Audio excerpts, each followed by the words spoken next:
തെളിച്ചമേകാൻ പൊൻപുലർക്കാലം വെളിച്ചമാകുമ്പോ നുറുങ്ങുവെട്ടം പക്ഷിപരാഗം തെളിച്ചു കാട്ടുമ്പോ വരുന്നു ദൈവം മനസ്സിനുള്ളിൽ തിളക്കമേകിടാൻ തരുന്നു ധ്യാന പ്രകാശമാർക്കും വിളക്ക് വയ്ക്കുമ്പോൾ നുറുങ്ങുവെട്ടം ഇറങ്ങിടട്ടെ ഹൃദന്തമെല്ലാം യുഗപ്രകാശത്താൽ മറഞ്ഞിടട്ടെ മനാന്ധകാരം യുഗപ്രസാദത്താൽ നുറുങ്ങുവെട്ടം.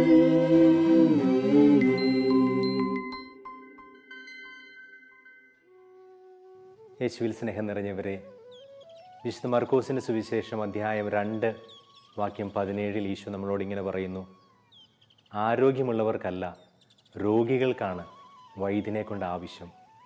ഞാൻ നീതിമാന്മാരെ വിളിക്കുവാനല്ല പാപികളെ വിളിക്കുവാനായിട്ടാണ് വന്നത്. വിശുദ്ധ യോഹന്നാന്റെ സുവിശേഷം 21-ാമത്തെ അധ്യായത്തിൽ നമ്മൾ കാണുന്നുണ്ട് യേശുവിൻ്റെ ശിഷ്യർ യേശുവിൻ്റെ മരണശേഷം തിബേരിയൂസ് കടലിൽ മീൻ പിടിക്കാൻ പോകുന്ന രംഗം. ആ വഞ്ചിയിൽ ആരായിരുന്നു ഉണ്ടായിരുന്നത്? യേശുവിൻ്റെ ശിഷ്യർ. ആ ശിഷ്യർ ആരായിരുന്നു? നമുക്കറിയാം, യേശു ഒരു സ്വല്പം ആശ്വാസത്തിനായി കൂടെ പ്രാർത്ഥിക്കാനായി കൂട്ടിക്കൊണ്ടു പോയപ്പോൾ ഉറങ്ങിയ ശിഷ്യരാണവർ. യേശു പിടിക്കപ്പെട്ടപ്പോൾ ഓടിപ്പോയ ശിഷ്യരാണവർ. യേശുവിനോട് കൂടെയുള്ള യാത്ര ദുഷ്കരമെന്ന് കണ്ടപ്പോൾ യേശുവിനെ ഉപേക്ഷിച്ചു പോയവരാണവർ. ഇതാ ശിഷ്യപ്രമുഖനുണ്ട് അവരുടെ കൂടെ. നിന്റെ കൂടെ വന്ന് മരിക്കുവാൻ ഞാൻ തയ്യാറാണെന്ന് വീമ്പിളക്കി, എന്നാൽ വെറും ഒരു സാധാരണ വേലക്കാരുടെ മുമ്പിൽ ഞാൻ അവനെ അറിയില്ലെന്ന് പറഞ്ഞ് യേശുവിനെ തള്ളിപ്പറഞ്ഞ പത്രോസുണ്ട് ആ വഞ്ചിയിൽ.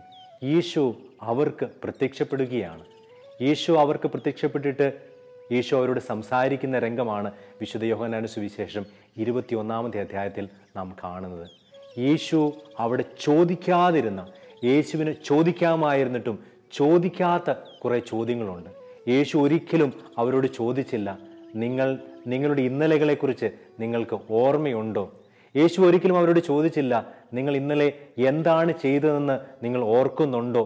യേശു ഒരിക്കലും അവരോട് ചോദിച്ചില്ല, നിങ്ങൾ മാനസാന്തരപ്പെട്ടോ? യേശു ഒരിക്കലും അവരോട് ചോദിച്ചില്ല, ഞാൻ ഇത്രയൊക്കെ പറഞ്ഞിട്ടും എന്തുകൊണ്ടാണ് എന്നെ തള്ളിപ്പറഞ്ഞത്, എന്തുകൊണ്ടാണ് എന്നെ ഉപേക്ഷിച്ചു പോയത്? യേശു ഒരിക്കലും പത്രോസിനോട് ചോദിച്ചില്ല, പത്രോസേ, ഞാൻ അത്രയൊക്കെ പറഞ്ഞിട്ടും നീ എന്തുകൊണ്ടാണ് എന്നെ തള്ളിപ്പറഞ്ഞത്? പ്രിയപ്പെട്ടവരെ, ഉദ്ധിതനായ യേശു ഒരിക്കൽ പോലും ഇന്നലെകളെക്കുറിച്ച് ഒരു ചോദ്യം ചോദിച്ചിട്ടില്ല. പ്രിയപ്പെട്ട സഹോദര സഹോദരി, ഇത് നമുക്ക് പറഞ്ഞു തരുന്ന വലിയൊരു ആത്മീയ സത്യമുണ്ട്.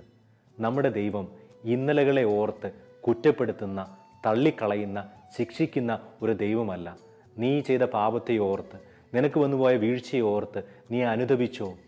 നീ പാപമോചനത്തിനായി യേശുവിൻ്റെ പാദാത്തിങ്കിൽ വന്ന്, യേശുവിൻ്റെ സന്നിധിയിലേക്ക് വന്ന് പാപമോചനത്തിനായി പാപങ്ങൾ ഏറ്റുപറഞ്ഞ് കുമ്പസാരിച്ച് പാപമോചനം നേടിയോ? നീ പരിഹാര പ്രവൃത്തി ചെയ്തോ? പിന്നീട് ഒരിക്കലും യേശു നിൻ്റെ ഇന്നലകളെക്കുറിച്ച് നിന്നോട് ചോദിക്കുകയില്ല. യേശു സ്വന്തം രക്തത്താൽ നമ്മുടെ പാപങ്ങളുടെ കറകൾ കഴുകിക്കളഞ്ഞു. യേശു സ്വന്തം ചുമലിൽ നമ്മുടെ പാപങ്ങളുടെ ഭാരങ്ങൾ ഏറ്റെടുത്തു. പിന്നീട് ഒരിക്കലും യേശു നമ്മുടെ ഇന്നലകളെക്കുറിച്ച് ചോദിക്കുന്നില്ല. യേശു നമുക്ക് ഒരു 2ാം ഊഴം നൽകുകയാണ്, ഒരു പുതിയ തുടക്കം നൽകുകയാണ്, ഒരു പുതിയ വ്യക്തിയായി തീരുവാൻ, യേശുവിൽ ഒരു പുതിയ വ്യക്തിയായി തീരുവാൻ ഇതാ യേശു നമ്മെ ഓരോരുത്തരെയും വിളിക്കുന്നു. നമ്മുടെ ഇന്നലകളിലെ വീഴ്ചകളെ ഓർത്ത്, ഇന്നലകളിലെ കുറവുകളെ ഓർത്ത്, ഇന്നലകളിലെ തെറ്റുകളെ ഓർത്ത് പാപഭാരം പേറുന്ന വ്യക്തിയാണോ, കുറ്റബോധം പേറുന്ന വ്യക്തിയാണോ നീ? ഇന്നിതാ യേശുവിൻ്റെ പാദത്തിലേക്ക് വന്ന്, യേശുവിൻ്റെ സന്നിധിയിലേക്ക് വന്ന് നമ്മുടെ പാപഭാരങ്ങൾ നമുക്കൊന്ന് ഉറക്കി വെക്കാം. ഒരിക്കലും അവനോട് ഇന്നലകളെക്കുറിച്ച് ചോദിക്കുന്നില്ല. മുമ്പോട്ട് നമ്മെ കൂട്ടിക്കൊണ്ടുപോകുന്ന ആ ഈശോയുടെ സ്നേഹം നമുക്ക് സ്വന്തമാക്കാം. ഈശോയുടെ വചനം നമുക്ക് ഓർക്കാം.